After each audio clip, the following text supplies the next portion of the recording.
Hi friends, मैं advocate Avinash नंदन शर्मा। तलाक तलाक तलाक ट्रिपल तलाक को सुप्रीम कोर्ट ने बैन कर दिया दोस्तों। इसके बाद संसद ने कानून पारित कर इसकी प्रक्रिया पर रोक लगा दी। अब इसके बाद मुस्लिम पुरुष आखिर तलाक कैसे लें, उनकी क्या बेसिक रिक्वायरमेंट्स हैं। जब पत्नी तलाक नहीं देना चाहती और वन साइडेड मतलब पुरुष अगर तलाक लेना चाहता है तो कौन सी प्रक्रिया को पूरी करनी होगी, ये बहुत इंपॉर्टेंट जानकारी है दोस्तों। मैं बताऊं कि तलाक का रिटन लिखित और वर्बल दोनों ही मतलब बोलकर भी तलाक दिया जा सकता है और रिटन में मतलब तलाकनामा के साथ भी तलाक दिया जा सकता है दोस्तों। ऐसी स्थिति में तलाक की घोषणा होनी चाहिए और इसको बोलते हैं डिक्लेरेशन, प्रोनाउंसमेंट कि आप तलाक दे रहे हो या आप तलाक देना चाहते हो। इस घोषणा को आप पत्नी के सामने कर सकते हो या अगर पत्नी मौजूद नहीं है तो इसकी जानकारी पत्नी तक पहुंचानी होगी। ये घोषणा दो विटनेसेस के सामने होनी चाहिए।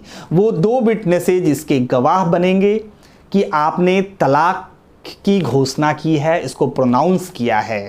दोस्तों ये बहुत ही बेसिक रिक्वायरमेंट है। मैं बताऊं, साथ ही साथ आपको कारण बताना होगा, कॉज ऑफ डिवोर्स। ये नहीं कि मेरी मर्जी है जी और मैंने कह दिया मुझे डिवोर्स चाहिए तो चाहिए। आपको एक रीज़न देना होगा। परिवार को बहुत ही महत्वपूर्ण स्थान दिया गया है मुस्लिम लॉ के तहत और इस्लामिक कल्चर उसके सिस्टम में, इसलिए आपको रीज़न बताना होगा कि आप किस कारण से ये डिवोर्स लेना चाहते हो। इस रीज़न को भी दूसरी पार्टी को यानी वाइफ को बताना पड़ेगा, उससे फिर जवाब लेने की ज़रूरत है। ये कुछ बेसिक रिक्वायरमेंट हैं। अब मैं बात करूं थर्ड जो सबसे इम्पॉर्टेंट है दोस्तों कि जैसे ही तलाक की कोई भी घोषणा होती है और तलाक के कारण को बताया जाता है वाइफ को, उसके बाद ये मीडिएशन जिसे बोलते हैं कंसिलिएशन की कोशिश या फिर काउंसलिंग, ये एक काउंसलिंग, कंसिलिएशन, मीडिएशन होना बहुत ज़रूरी है जिसमें दो लोग होंगे शामिल, एक वाइफ की फैमिली या उनके तरफ से या और एक हस्बैंड की तरफ से। इस तरीके से दो लोग इसमें कंसिलिएशन में शामिल होंगे। ऐसा कोई भी तलाक जिसमें कंसिलिएशन मतलब आपसी बातचीत, बैठकर चीज़ों को सुलझाना और किसी समझौते पे आने की कोशिश दो लोगों को इन्वॉल्व करते हुए अगर नहीं किया गया है तो दोस्तों ये तलाक इनवैलिड है, मैं आपको बता दूं। अब मैं नेक्स्ट बात करूं दोस्तों कि तलाक की इन सारी प्रक्रियाओं को अगर किसी व्यक्ति ने पूरी कर ली तो ये डिवोर्स, ये तलाक 3 महीने का समय लेता है। यानी आपने अगर तलाक की घोषणा की है तो आपको 3 महीने का वेटिंग पीरियड है, 3 महीने रुकने होंगे और 3 महीने के बाद या तो हर महीने आप अपनी घोषणा कर सकते हो या फिर फाइनली लास्ट में 3rd मंथ होने के बाद। ये कुछ टेक्निकलिटीज़ हैं। इस 3 महीने के उस पीरियड में जिसे इद्दत पीरियड कहते हैं, इस 3 महीने के पीरियड में अगर पुरुष का माइंड चेंज होता है, उसका दिमाग बदलता है तो वो अपनी प्रोनाउंसमेंट को, अपनी घोषणा को वापस ले सकता है और दोनों हस्बैंड और वाइफ की तरह रहने लगेंगे। दोस्तों इस तरीके से ये एक कूलिंग पीरियड है आपके माइंड को अगर ठंडा करने के लिए, कूल करने के लिए, कि अगर आपको लगता है कि आपने जल्दी में कोई निर्णय लिए हैं तो आप उस निर्णय को वापस ले सकते हो।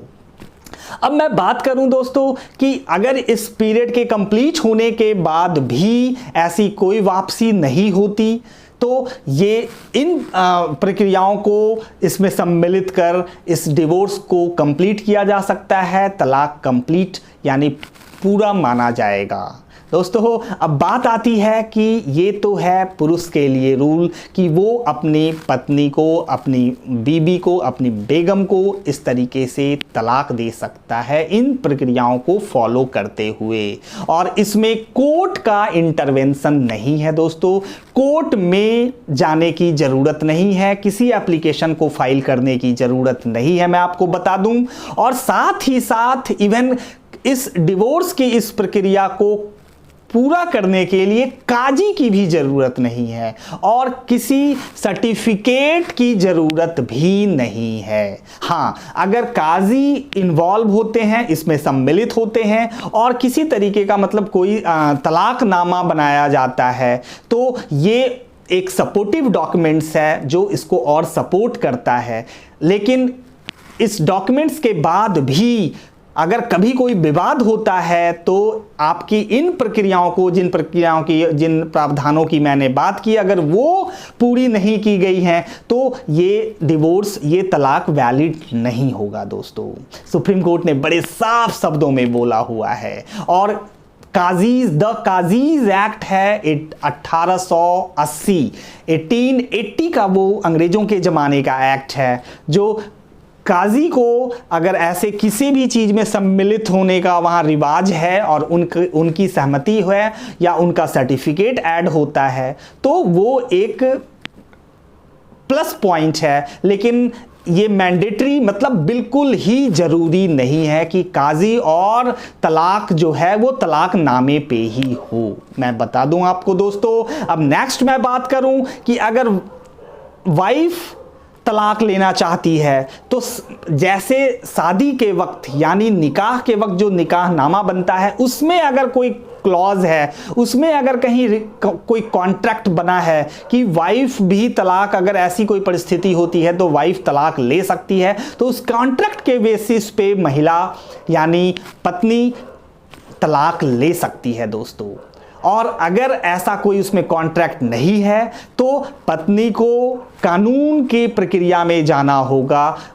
Dissolution of Muslim marriage act, ये 1939 का, ये भी अंग्रेज़ों का बनाया एक्ट है, जिसके तहत कुछ ग्राउंड्स, कुछ आधार दिए गए हैं और उन आधार के बेसिस पे, उनमें से जिस आधार को अब समझते हुए, उसको जानते हुए पत्नी कोर्ट में जा सकती है और ये दावा कर सकती है कि उसे तलाक चाहिए। तो पत्नी को अगर तलाक चाहिए तो उसे कोर्ट जाना होगा दोस्तों। और अगर म्यूचुअल डिवोर्स की अब मैं बात करूं कि आपसी सहमति से अगर डिवोर्स है तो आपसी सहमति से भी डिवोर्स के लिए किसी भी कोर्ट की प्रक्रिया की ज़रूरत नहीं है।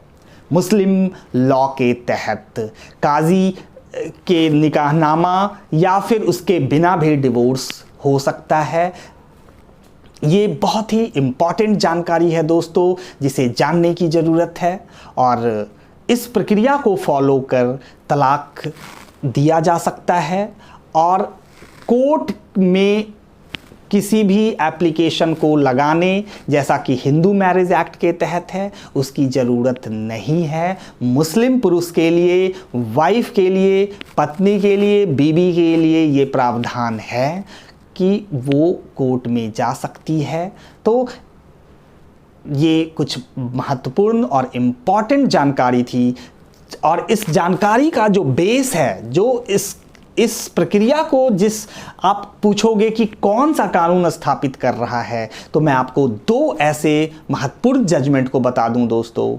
एक 2002 में समीम आरा का केस, सुप्रीम कोर्ट ने बड़े साफ शब्दों में उस जजमेंट, उस निर्णय में बोला है कि अगर इन प्रक्रियाओं को फॉलो नहीं किया जाता तो मुस्लिम डिवोर्स वैलिड नहीं होगा। और इसके बाद 2017 में Saira Bano versus union of India, इस केस में सुप्रीम कोर्ट ने भी अपने 2002 के उस जजमेंट को फिर से बहुत ही महत्वपूर्ण मानते हुए और उसने जो प्रावधान बताए हैं उसको फिर से वही मजबूती देते हुए कोर्ट ने अगेन दोबारा उन्हीं बातों को रिपीट किया है और ये बोला है कि आप डिवोर्स लेने की प्रक्रिया में इन प्रावधानों को ज़रूर सम्मिलित करें ताकि वो डिवोर्स वैलिड हो, कानूनी हो।